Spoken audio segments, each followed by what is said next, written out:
Porra, como que a gente consegue detectar suporte e resistência, né, no fluxo, né? Quando você tem um gráfico, deixa eu arrastar um gráfico aqui. Quando você tem um gráfico, né, galera, de certa forma, é mais tranquilo, né, a leitura de você para você tentar identificar suportes e resistências, né? Porque você vem aqui, você olha os topos, você traça uma reta aqui, você fala, puta, aqui eu tenho uma resistência, se o dólar chegar aqui, você tentar uma venda, você pega os fundos, coloca aqui também uma, você traça uma linha, fala, caramba, aqui eu tenho um fundo também, pode ser que chegue aqui, eu faça uma compra, mas a forma como nós do fluxo identificamos suportes e resistências é um pouquinho diferente disso aqui, cara. Tá? A gente, primeiro que somente consideramos se um preço é suporte ou se é resistência, se ele respeita uma faixa de preço. Se uma faixa de preço ela é defendida, se eu tenho se eu tenho lotes consideráveis que travam a movimentação. Então vamos lá. Por exemplo, se nós abrirmos aqui cara, deixa eu abrir aqui, ó. Se nós abrirmos aqui o nosso volume at price, galera, deixa eu colocar aqui para ele não centralizar,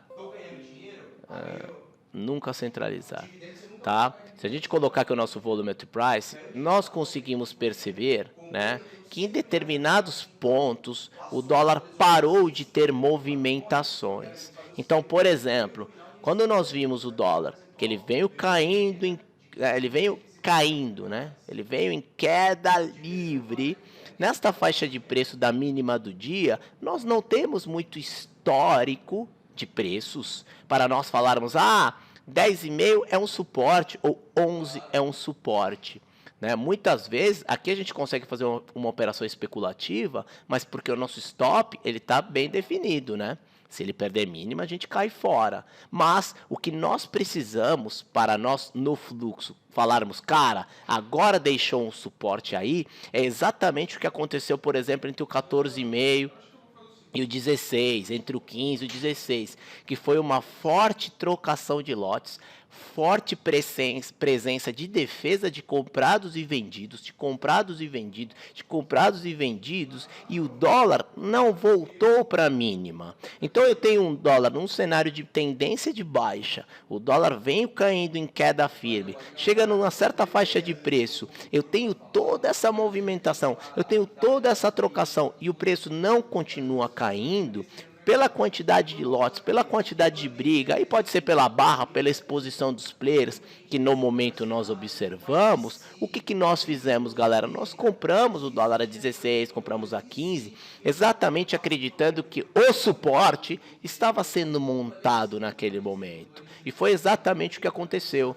Ele foi lá para o 20, né, 21, depois ele voltou para o 16 novamente. Então assim, galera, nós no fluxo, nós no tape reading, precisamos de confirmação nos preços. Então, não é que tudo é suporte, tudo é resistência, e nós não levamos isso em consideração a sempre, toda vez, né? Foi para o VWAP eu vendo, foi para o ajuste eu compro. Nós precisamos desse tipo de confirmação, galera. Isso não quer dizer que nós sempre vamos acertar, né? Às vezes a gente vai detectar, porra, fez um suporte legal, eu vou comprar, ele vai cair. Né? O suporte vai ser rompido e ele vai pegar o meu stop, isso pode acontecer. Mas quando nós temos a ideia ou a intensidade dos players, nós começamos a acompanhar isso, a probabilidade da nossa operação dar certo ela é maior, né? Ou ela aumenta consideravelmente. Então, é esse tipo de confirmação que nós precisamos para detectarmos, por exemplo, um suporte. Eu sei que a grande dúvida é de todo mundo, né? Pô, como é que a gente detecta um suporte, resistência? Por isso que nos meus treinamentos eu uso exatamente vídeos que deixam claros como que os suportes vão sendo formados no decorrer do dia, resistências vão sendo desenhadas. Mas nós precisamos levar isso em consideração quando o preço ele é testado e principalmente quando eu tenho volume naquele lugar, volume, congestão, trocação, fortes posicionamentos dos players, porque se eu tenho fortes posicionamentos dos players, provavelmente eu vou ter uma forte defesa ali.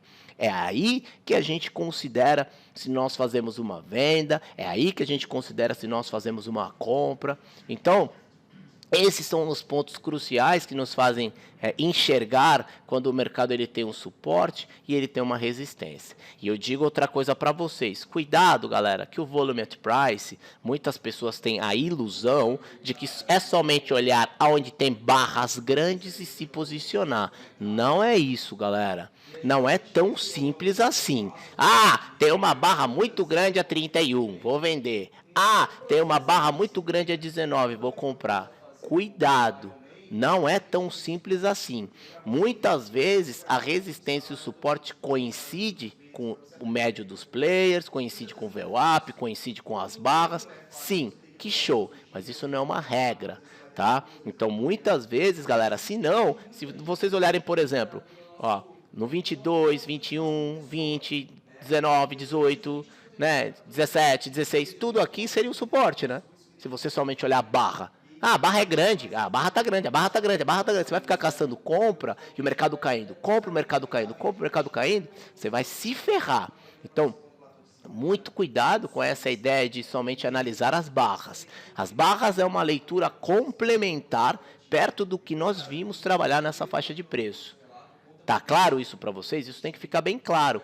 Obviamente, galera, que é o que eu sempre falo, eu falo isso em todos os treinamentos, né? A grande ou a maior dificuldade de todo trader é detectar bons suportes e boas resistências, né? Eu sempre falo que é isso que diferencia um trader amador de um trader profissional, né? Que é exatamente isso, quando o cara, porra, tem uma habilidade melhor para detectar essa faixa de preço, né? Com certeza, né? Então, é esse cuidado que eu quero que vocês tenham. Senão, tudo vira resistência, tudo vira suporte e não é. Beleza, galera? Tá claro isso? Então, maravilha. Então, obviamente, de uma forma simples e sucinta, não é simples de falar, mas nem sempre é simples de enxergar no mercado. É por isso que nós vamos trabalhar juntos. E com a sala, eu acho que isso vai, de certa forma, ficar um pouco mais claro para vocês. Beleza, galera? Tranquilo? Então, é nóis. Show de bola.